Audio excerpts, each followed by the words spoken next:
Hello and welcome to this episode of the Alien Familiar podcast. I am Clayton. I'm Hayley. I'm KD. I'm Lanina. KP. I'm Nina. And before we get started, I just want to remind everyone, all of our listeners, that you can find our show notes and more at alienfamiliar.com. You can email us at alienfamiliarmedia@gmail.com, and we are on Facebook. And today's topic, we are going to be talking about romance in role-playing games. How it can be done well, ways in which it has not been done well. Going to open it up if anybody else wants to go first. I have very strong opinions about this, but I don't know Of course. I go from 0 to 100 on any topic, but nothing in between. But when it comes to romance in games, I think one of the most important things is to talk with the person involved on the other side of the romance. Whether that's an NPC, talk to the DM about it, or if it's another player, you should talk to them. A fault that I have not done in the past, which I will be doing in the future. But just talk to the other person who will be playing that other romantic significant other. It's important to have those sort of role-playing consent lines drawn. And that it would probably extend to establishing that what is happening is in the game is, in fact, only happening within the game. I might disagree, only because I've had many different types of, and seen many different types of romances that happen in games in which it just happens naturally, and it builds up, and eventually it just happens in the game. But there was never any previous conversations, and we'd never talked about it prior, and everything always worked out fine. I never had an issue with it. And I've had, people that I've dated have dated other people in-game, and it just, I don't know, never really made a difference. Because I always just, the people I've played with always knew that it was indeed fictional and all inside of the world of the game, and it never bled out. I think I'm in a sort of middle ground where I think you should talk to people, for sure. I find that if you're doing something between two player characters, you definitely should talk to the other person, because, and this is a little unfortunate, but, a GM comes to a game expecting you sort of have to roleplay all elements of the NPCs, and that can be, romantic, that can be, like, as an adversary, that can be as a friend, and so, while you should definitely also talk to the GM, I feel like, in what Lanina said, those more natural progressions maybe are more part of GM or NPC and PC sort of interactions. But if you're definitely doing something with an NPC, you should talk to it out of character. Say, like, are you okay with this happening? Like, I think this would be a cool storyline, or, like, this is how my character's feeling about your character, blah, blah, blah. And just make very sure, again, like, your characters are feeling this way. You're not confessing your love to another person through an RPG or something.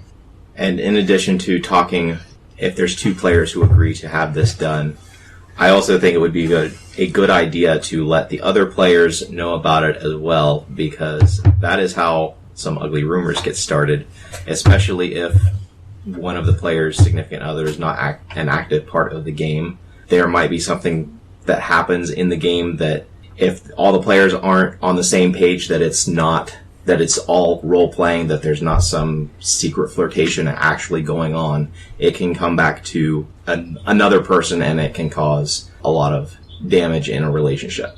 I mean, like, setting that line between role-playing and reality is very important, whether it comes to romance or to any other sort of aspect when it comes to your gaming community that you sit down at a table and share a story with every week.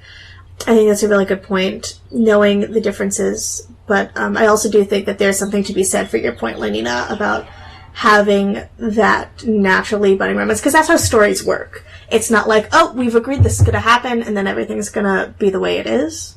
Just it's finding a balance of playing these characters and having the characters discover things while making sure that everybody involved out of character is okay with what's going on. I'm going to kind of give an episode and something related to this topic that happened to me. And it's very similar to what I just said about how make sure all the players and everybody involved is fully aware of how it is just an in-game occurrence that's happening, that's not happening in real life. About 15 years ago, I was in an online role-playing game. This was in the very early days of like voice chat, and we were using a lot of like instant messaging to play. What started out as there was a new player in our group, and I was playing the bard who was basically the mediator of the group. And so in order to kind of bring this player to bring both the player and the character into the group, make them feel more welcome, I interacted with that player and with that character a lot more than the other players did. The other players and characters did. Well, through the course of the game, this started to develop into an in-character relationship. And I was perfectly honest with my wife. I told her what was happening, and because most of what we were doing was over chats, over instant messaging, or a version of IRC, everything was recorded. So if my wife had any doubts about what was going on, everything was there on my computer. I left it open for her to go and look at it any time. There came a point where she was very uncomfortable with what was going on. That's a mistake that I made, allowing something to happen that would make my wife be uncomfortable. And at that point, I put an end to it. I stopped it. And really, I haven't done... That was the first time I'd ever done an in-character romance with another PC. It's probably going to be my last. As a player character. I think, too, that's a little different from, you and your wife are sitting with a group of people in the same room and, something's happening between two people. And it's very obvious in that case that it's a character thing. But when it's over text chat, those conversations are... It's hard to read intent, and, not to mention, again, it's not something that you and your partner are both witnessing. It's, over like you said, like an IRC or text chat or whatever. So I think that is also like an added layer of uncomfortability, Mm-hmm. Whenever this was going on, I don't know if it was as new at the time, but it was my first experience with Ventrilo, which is a chat or a voice program that was very popular back in the day. I don't know if it's still used since most games have integrated voice chat, but it was the first time playing online and first time exploring that aspect of a player that I've never been able to do, and ended up being an unmitigated disaster. Like, in character, it worked really, really well for the story, but as a player, I'm never going to do it again. And so, as a game master, I've had a couple of instances since then where players have wanted some sort of a romantic entanglement with an NPC that I have introduced. And so that's been hard on me to do, just because it's bringing back a lot of those memories and a lot of those fears, even though in our current group, my wife is sitting right there next to me and she is partaking in everything that is going on. Still too uncomfortable for me to do, right. Really. I think that's where I get confused, is there's really not too much of a difference between NPC and PC characters often, because it's still going to become it's you and another person kind of having that in-game relationship. I don't really see too much what the difference is versus NPC and PC and the character relationships, and I was wondering if you guys had thoughts on that. I think one of the main differences is the amount of time that the character is visible and active and doing something with the players. I've never had any PC on PC action, so to speak. Oh, man. But I've had a character become involved in some sort or another with NPCs, and in those cases, those NPCs are not main characters. They're side characters. They're guest stars. They're around infrequently, and you don't have to maybe worry about that relationship overriding some of the story or taking a spotlight when it's two PCs. And this can be good or bad. I'm not saying this is a bad thing. It's not a good or a bad thing. It can be totally neutral. It is. But when two PCs get into a relationship in a game in some way or another, it definitely affects the story. And it can be interesting, it can be cool, it can be something that drives things forward or prompts different interactions from different players. But I think it can also take too much of the limelight, if there were such a thing. And I guess with NPCs getting into relationships, it's not as prevalent that happens, in my opinion. What do you guys think?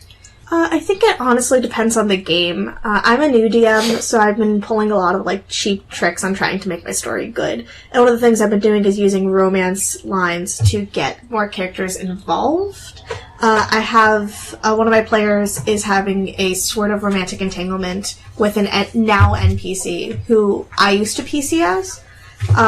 And having that, I think, is a good way to lure them into a story, get them involved, wanting them to actively discover what I'm setting out for them in this world. I think that it certainly can overshadow things or take things away from the rest of the game, but ideally I think it's a matter of just finding the right campaign for that right storyline. I also think that when it's not just a now and again NPC, when it's a more popular one, I think it has the chance of overshadowing it. Especially if it's like the GM's main NPC or something like that along those lines, and that's used as like a helpful, like your companion traveler or something like that. And often relationships with that will be more prevalent and make it more noticed, especially if it's a consistent back and forth thing. And I guess that's where things often don't align when it comes to the NPC-PC relationship. But I do think it makes everything a little more interesting, as long as it's not done horribly. Sometimes with, like, two PCs starting an in-character relationship, you get that sort of, I don't want to say, like, power couple mentality, but it does sometimes tend to turn into that, where in a game you'll have two characters that now have a bond that's deeper than anyone else in the party, unless, like, say, I don't know, you're running around with your brother, your sister, your dad, or something, then maybe there's a different case. But I think that player character and player character in character romances do develop this sort of group mentality, where the bond goes deeper than what other PCs may share. So you always know you have someone that has your back, or if you need to plot something, for example, you'll always have that. And even if the game itself isn't geared toward that, you all of a sudden find yourself sticking with that one person mostly overall. NPC and PC interactions don't tend to really do that too much, because one's being controlled by the GM versus... I think that is one of the biggest challenges there, is you have to be careful. You have to be careful to not let it turn into, oh, I only ever talk to this person now, and I only do things with this person. And, okay, it's like, we have downtime, what are you doing? Oh, I'm just hanging out with one person, and, like, all of a sudden now it's the rest of the party and then you and that person. So I think that's something you have to be careful about avoiding. A classic tale of a best friend gets a partner, and now you never see your friend again. I don't know, at the same time, that point is very valid. It happens a lot, it has to be something you watch out for. But at the same time, I think that those sort of things is what brings a group together and has that group mentality. Because romances doesn't always have to be, romances don't have to be romantic love. I feel like you have to fall in love with all of the characters in this group, so that way they're like friends, they're together. What? That's the dumbest thing I've ever heard. No! You don't fall in love with your friends and they be like, I care about them, I want to hang out with them, I want to bring them all together. Okay, are we opening the topic to all relationships, lowercase r, or is this just about romantic relationships? I think this just got opened up to all relationships. Well, yeah. So I think that that group mentality is something that helps bring the group together. But I feel like you can love your friends and hate their character very, very easily. See, but that's what I'm saying. Like fall in love with their characters. I think that's one of the reasons why our group of Abena works so well, is because I don't know about you guys, but I genuinely care about every single one of the characters. I hate every single character, including my own. I like Ingwe. Ingwe's so cool. He's so mean. I don't Haley, think Ingwe likes you. What would you do I'm in just your Donna. game? What would you do in your game as a new DM here if none of your players took the bait? None of them cared about relationships. Then I would find something that they cared about and make that the main focus. I got really, really lucky where I had specifically made the game, and with the two players already interacting with those other characters, and then my two new players, I tried to do one-on-one sessions with them, interacting with those characters specifically to get them to care about them, and then grouping everybody together to try and further that story. One of the things, Lanina sitting across the hill from me, I've been actually struggling trying to make sure that you're engaged because I'm worried that you're not engaged enough. So I got some good things for you tonight. By good, I mean terrible, terrible, terrible things. I'm very excited. I love making mistakes. And gaming tonight. Nina made a terrible mistake and accidentally got blood bonded to someone they shouldn't have gotten blood bonded to, and I'm really excited about it. But that's a tangent. I think that, relationships can break a party down as much as they can unite a party. Then you really turn into having just a terrible time where you're only talking with one person because you're romantically involved with that person's character, and you're not talking to anyone else because everyone else hates you and the rest of the group hates you, and so then it just turns into an utter mess. Sounds personal. Are you okay? I'm fine. I'm fine. Sounds like a story there, yeah. Which ties into my earlier point about two PCs being in a relationship in character. You already have a weak group dynamic, and then all of a sudden, two people split off to just be a couple, and then what little group dynamic existed now just disappears. And so now, you find yourself struggling to finish the game. The GMs have, struggles to, get the players to do things. And so that is a case of just relationships breaking down a group, not building a group up. Yeah. If the dynamic between players or out of character or in character is weak, relationships will just break it down. And that's something you have to be careful about. Even in a friendship, if you have a strong friendship with one person, and you're avoiding other people because of it, same deal. It doesn't have to be romantic. You don't have to be banging.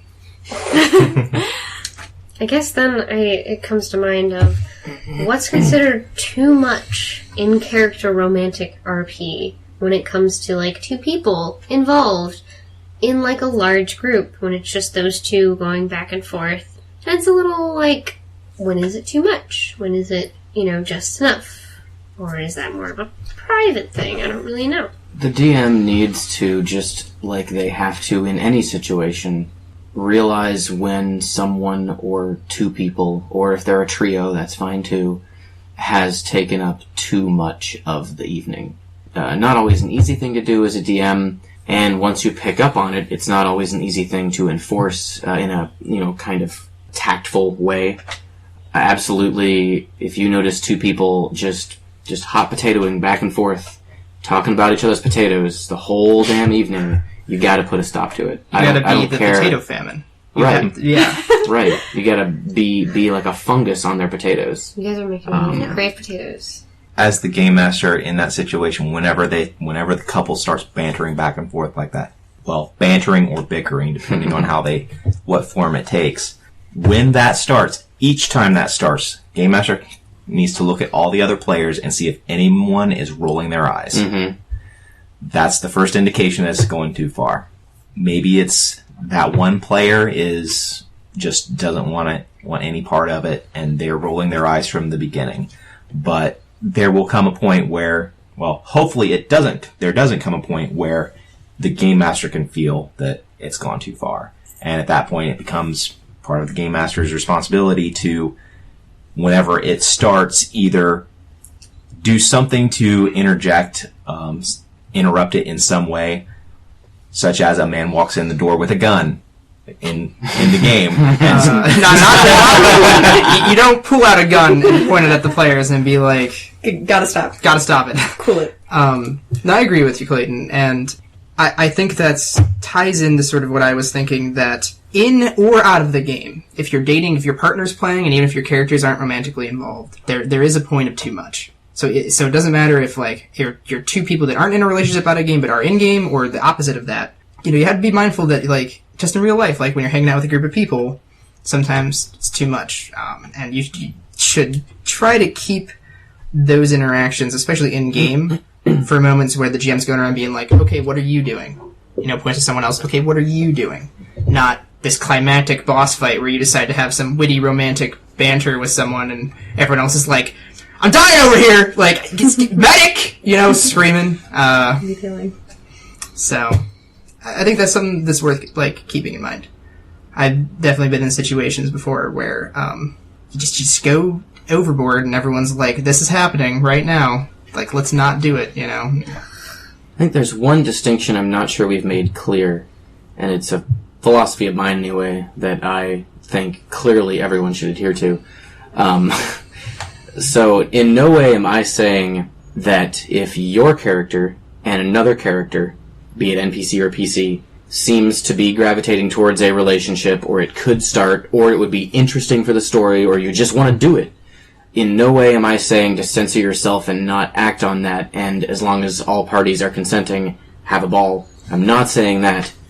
All I'm saying is to be mindful of the fact that you're still participating in a joint fantasy hallucination with dice. Group activity. Yeah. I don't want people to feel like in any way are we advocating against having relationships of any variety, be they romantic or friendship.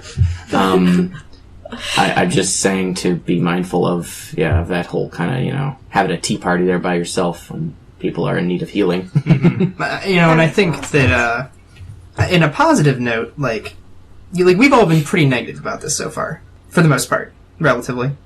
A little bit, maybe. There's been some negativity. I'm sensing some negativity at it.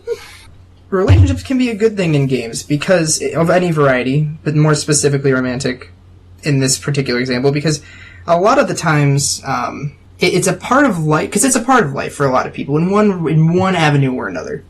And in a lot of ways, I feel like sometimes it gets sort of overlooked in RPGs, and because sometimes people just don't want it there, and that's fine.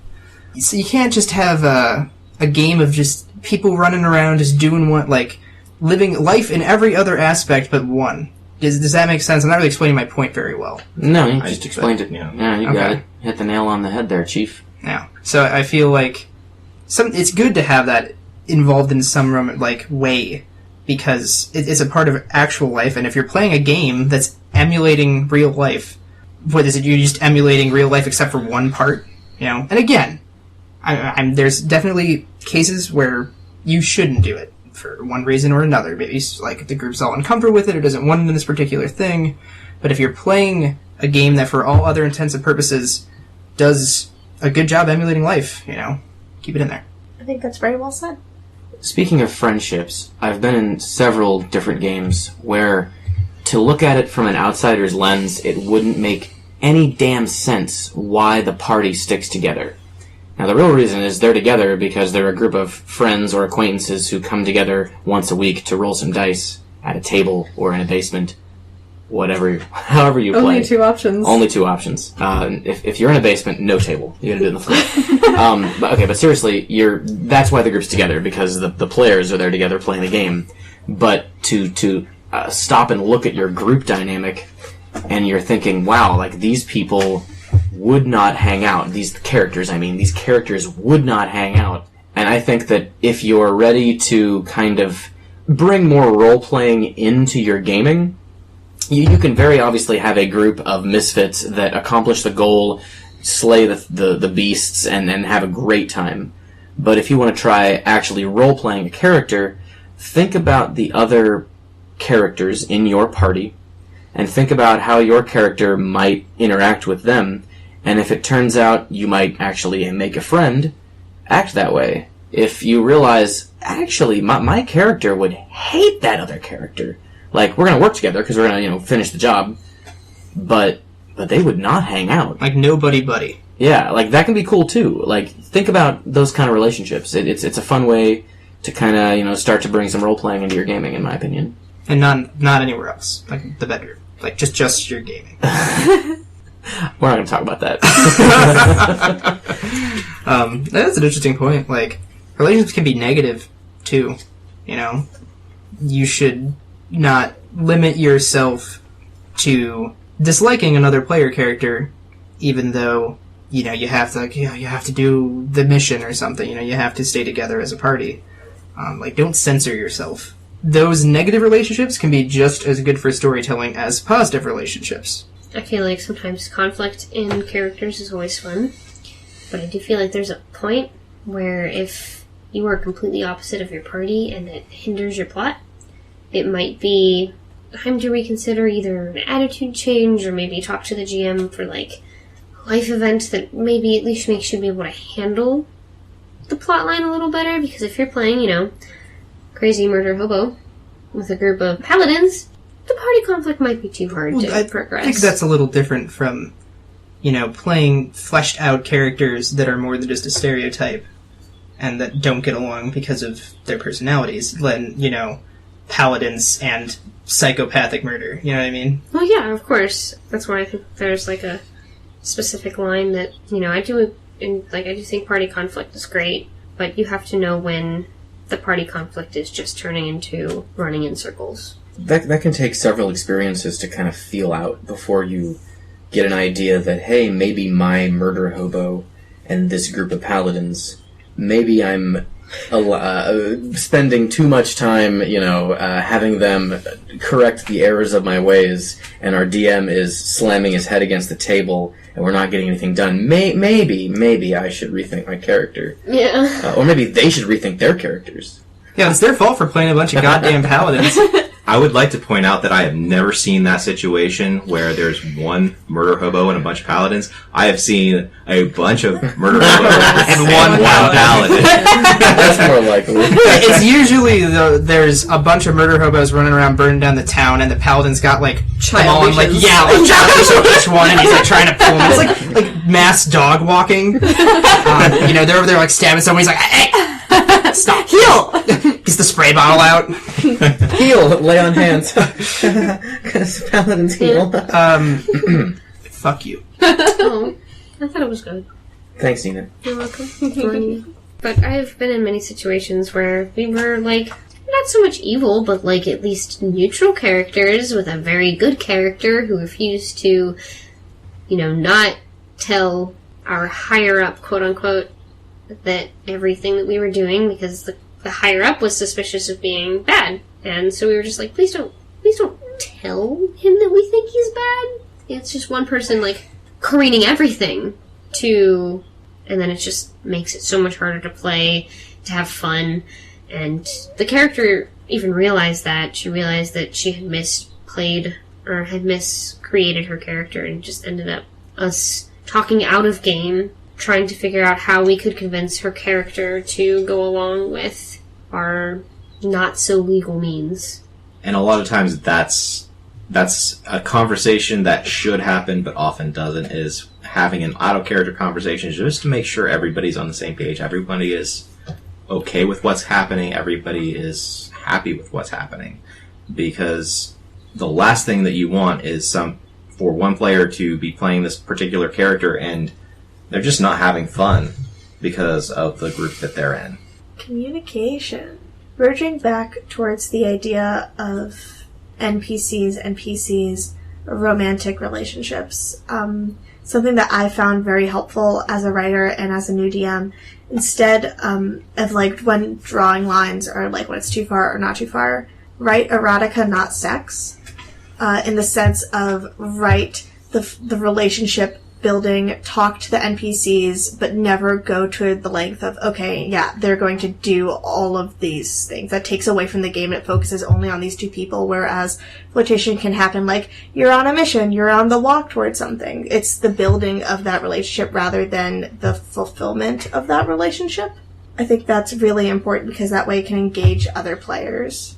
Whereas writing the sexual aspects of it is just these two characters, and it's only them, and that's stuff that if they want to go write a short story about it, that's their own business. But I'm gonna go out right now and just say, don't roleplay sex. No. Just don't do it. Don't do it. Just don't do it. And if you're thinking of doing it, go and check out Fatal. Just have a look at Fatal, and it'll make you never want to do this. Here's the thing. Then you won't. If you won't, and your significant other are in a game, don't check out Fatal. It's fucking terrible. Also don't check out Fatal. But now I kind of want to check it out. Don't do it. You and your significant other in a game, and what you two do in your personal time is between you two, not between everyone else. And don't. If you're in a game and you're in a relationship with an NPC, don't go that far. Have a tasteful fade to black. That's what I'm saying. Some Hays Code kind of shit. You didn't even talk about it. You just avoid it altogether. It's, instead of writing erotica, write PG-13. Well, no, that's the writing metaphor. That you've never heard that saying? No, I need you to Because define erotica- erotica for me, because erotica, I'm pretty sure, is just sex. Writing sex. Yeah. It's just a fancy term for... I'm really sorry. Like, don't get me wrong, it's like rose petal sex, Hayley, but it's still sex. No, I'm sorry. I would like to recorrect what I'm saying. This is a phrase that I've gotten from my professor, specifically talking about... No, I'm sure we had a whole lecture about erotica versus sex. I can't laugh at that. I've had worse lectures. The way what I'm saying is write all the aspects, but the crossing line. Like, yeah, don't fucking roleplay sex, obvi. But I use erotica in the sense of this is like the flirtation, the dinner before the party. If You know what I like what better? mean. Fluff instead of smut. Fluff and stuff. That works a lot better. There you go. Fanfiction I like terms. your words. Yeah, that's fine. Fluff But instead a of fair smut. point, just don't get into it, because then everybody gets uncomfortable. Yeah. Like, I don't care how open you are to the topic, like, all of a sudden when you start making, like, not just, like, okay, like a cheeky dice roll to see how it goes is okay, but, like, when you're, like, actively rolling for shit, like, no. There's got to be a group out there who are extremely okay with players describing intimate sexual acts in their role-playing game. That has to exist, and we're not going to shame you. We're not going to say you're wrong. I think in the majority of cases, based on my experience, it's never gone well, because it's rare for an entire group of players and DM alike to be okay with that. If everybody's consensual, like, have fun. But, Just know your audience. Yeah. That's No, that's you're a less not really- hard-line version of what I was attempting to get at, but, Hard. Yeah, that's it. But yeah, it's, you know, you really have to know the audience. And again, I guess if everyone is okay with it, then that's fine. Be sure not to go in there half-cocked. I mean, you gotta... God. Anyway. But, I think an interesting concept that we haven't touched on yet is, romances that are made pre-game. Like, going into a game already dating somebody or married.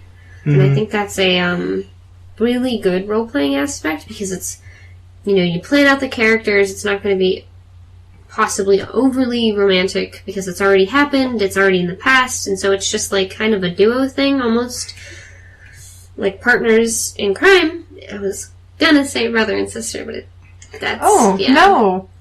I understand totally what you're saying, because once you get married, the romance dies, so therefore you don't I'm sorry, Beth. I think it's more of a, you've already got both of your characters and that romance figured out, so instead of the sudden blooming thing, The it's dynamic's already there, and you don't have to be like, oh, honeymoon phase. or It's just... learning about each other in a romantic way. For the audience, I may want to pull out my phone so I can get some so pictures good. to go along with that. Ooh, choice. that was a very, like, Japanese schoolgirl sort of pose that was just given. Ooh, plus, if you and the person you're going to be doing this with are going to roleplay lesbians, there's the whole, like, lesbian bed death thing. So, you know, sex will just never happen. It's not going to be a problem. It's not going to make anybody uncomfortable. What? Sorry?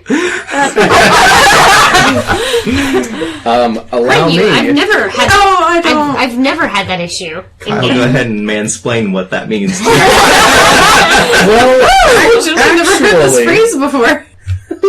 Yeah, I think going into a game with having that already fleshed out is good, because if you're looking to, like, have that in your RPG, you already got it. You don't have to take away from the rest of the game time to do it. You know, cultivated, it's already cultivated. It just, you know, if you gotta get your fix, you know, you get your fix pretty easily. And it gives the GM something to work with in terms of, like, crafting the story. And that's something no one's mentioned. That's a really good point, is that relationships will give your GM something to work with, or a way to get you. Like, it's a lot easier to hurt two people than it is to hurt one person.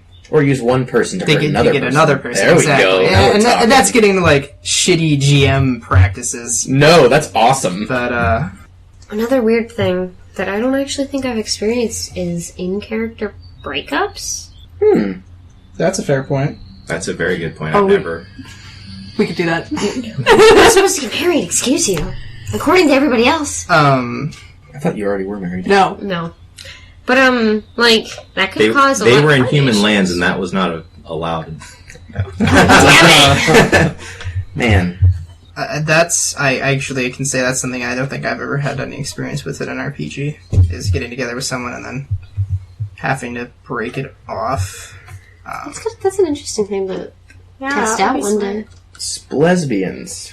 Lesbians. That ended. That relationship was over. It did.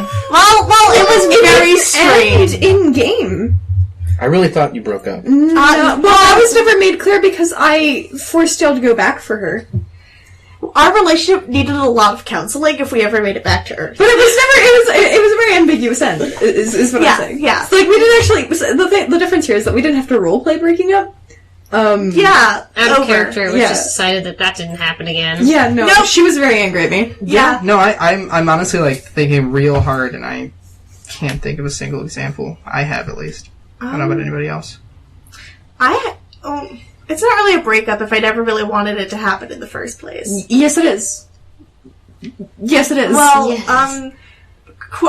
going back to the last podcast when I talked about my super shitty first game with Bay the Fae and her babies, I ended that relationship with her baby daddy. Sexual assault game. Yeah, sexual assault game. Well, I didn't realize that's what you meant. Sorry, we talked about the badly. We talked about the consequence of it.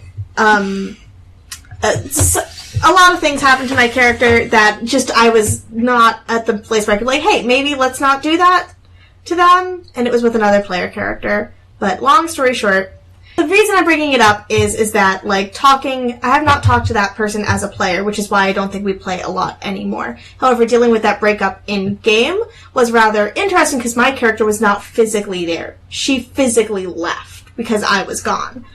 Breakups can absolutely make or break a story. In this case, it broke a party apart and we don't play as much, if not at all, anymore because of it. That wasn't an in-character breakup, though. Yeah. That was an out-of-character breakup. Well, no, in characters, like, Mike... No, the in-character breakup was facilitated by an out-of-character breakup.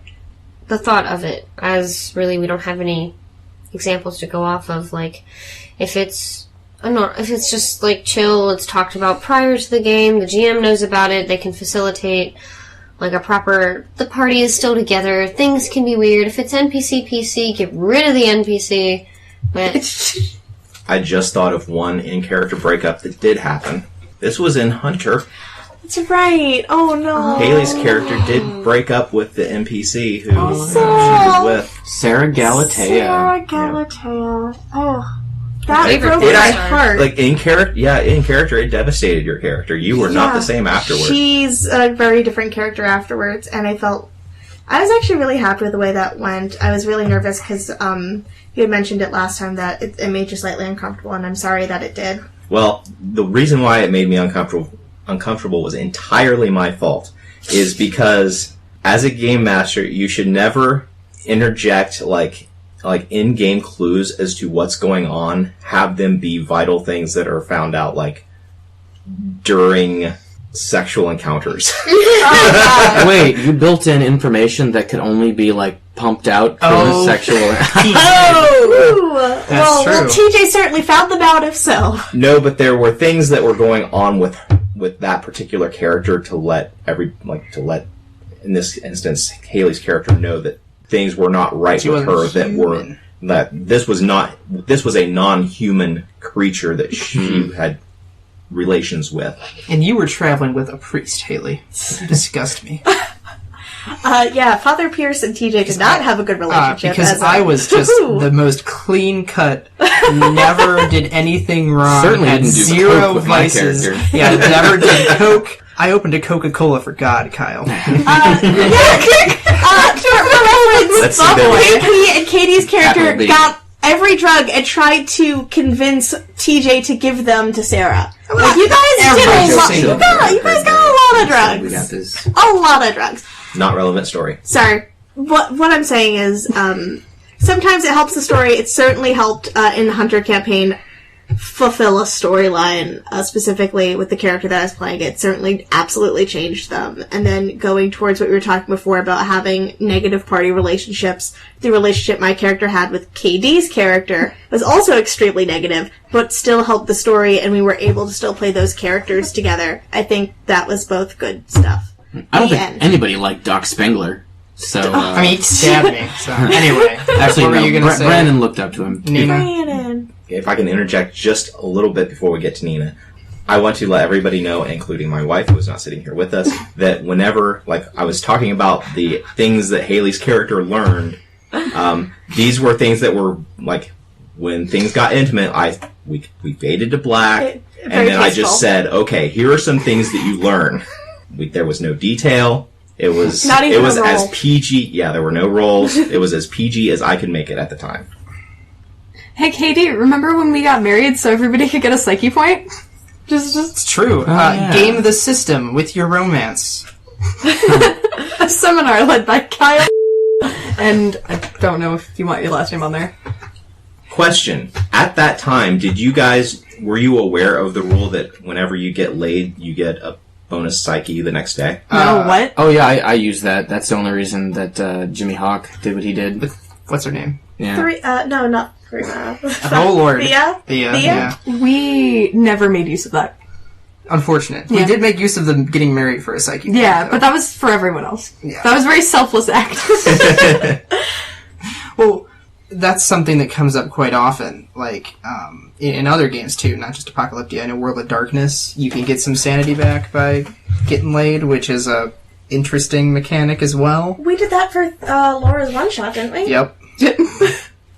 It's kind of odd now, really looking at it, that is a mechanic in games. Like, don't get me wrong, I'm sure, for people who like it, it's a great thing. And Kyle, it really sex just... is awesome. I don't know if you're aware.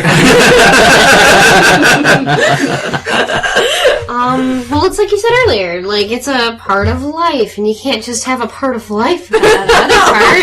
Wow, man, dragging him to the Just- mud. But Like, you just cut me with a fucking knife. well, in regards to that, like, how many systems do you know that deal with pregnancy? Thankfully, only. I only That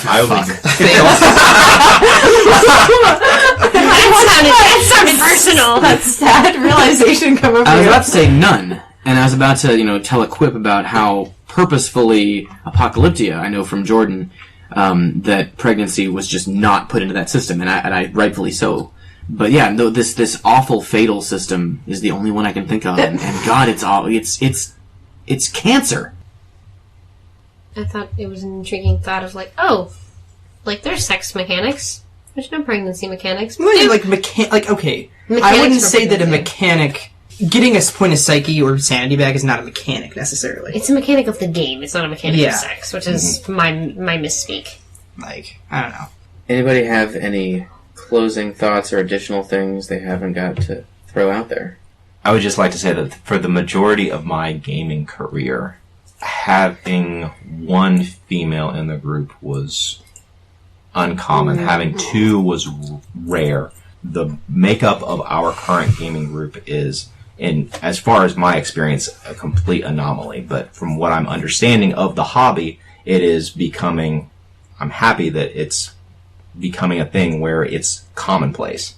That there are so many different points of view in the hobby that we're able to have this conversation, and it's not just a bunch of dudes sitting around and like role playing like I want to bang this barmaid.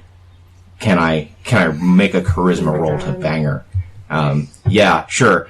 She and then the game master describes something about her. I'm so glad that the hobby has grown. There's a reason the stereotypes you see in popular media.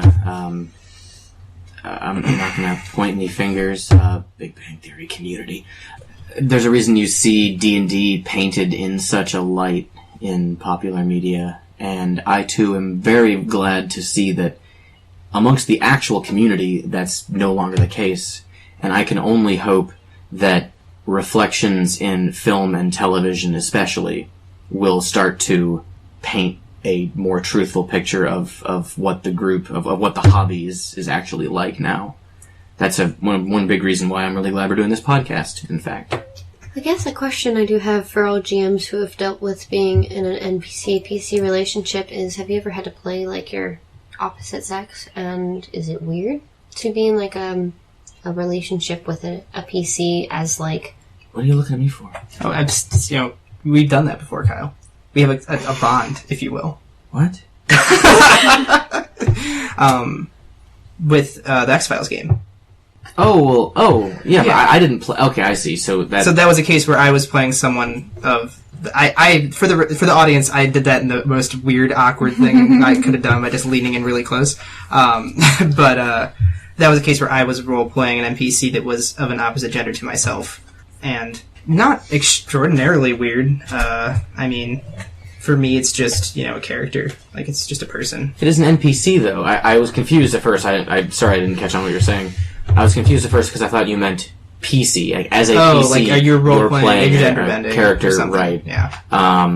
It wasn't that odd for me, necessarily. I have role-played characters that are not the gender I identify with in real life, but I've never had a relationship with those characters. So I'm not sure if I can comment on your question, if that's what you're asking anyway. Yeah. Like, is it weird to be in, like, that kind of situation? In my experience, I don't know, because I've only ever had it happen for laughs. What about Sarah? Sarah was Promethean, but She was kind of plot, though. Yeah. that's true. See, it wasn't difficult for me to get into, like, that character, because one, she was not a human, and so she would have a different perspective, and two, it wasn't uncomfortable because even though the character was female, I'm still a guy and you were playing a female character, so I really didn't have to change any of my mental paradigms to think of how a woman would interact with a woman. I just have to think, okay, how would I interact with a woman? There we go. Okay. And every time I've ever had a NPC in a romantic relationship, the NPC, maybe they're a little bit more fleshed out than any other PCs, but they're still very broad. Their personality is very broad strokes. I really don't go into really in depth as to who they are, what they want. Like Katie said, they were a plot point. For your question, Lanina, I'm not uncomfortable, but just like I'm upset that my own skill set, because for the vampire game that you play in, the first time that you interact with Kadir, who's a will they, won't they aspect, I had a friend come in and play that NPC as like they're on the DM side, and that was super helpful for me to figure out how to play Kadir because he is one of the more fleshed out NPCs. My problem is I am nowhere near as suave as Sarah Tripp or Kadir. I'm nowhere near as cool, calm, and collected as this NPC is. So my biggest fear is not giving you, because I feel like that's something that you want to explore. When I asked you guys, like when you first met, is like, I want to know more about Kadir. So I'm worried that I'm not giving you enough platform to explore that, because I don't know how to properly do that for you. However, I'm a try, wink. At the risk of not going too far down that rabbit hole, that's a really fair point in that I can have this really objective state where I'm like, oh, it didn't matter, they were all just people, but they were just characters, But there's this aspect of being someone who identifies as male. It's a little bit harder for me to inherently play a very accurate female character. Like, I don't know the exact same sort of way of thinking or necessarily experiences that some might have to accurately portray them. So, yes, like, I did play a female NPC in a relationship with a male PC once. But, I mean, it was just... It could have been a, like, badly done female character. I think that's worth pointing out.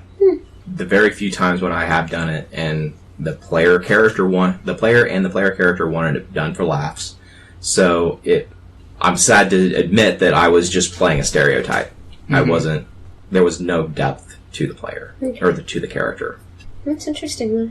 It's certainly, interesting. I don't know. I think collectively what we're coming down to is it depends on the group that you're playing with. Finding what's right for you, finding the right balance between romantic relationships, in character, out of character, not romantic relationships, just communicating with everybody in-game and out of game, and if it helps your story and if it makes playing good for both of you, have fun. Yeah, that's the key there, is have fun. Well, with that summation of all the things that we've just said, why do you say we stop this bullshit and start rolling some dice? Yay! Woo!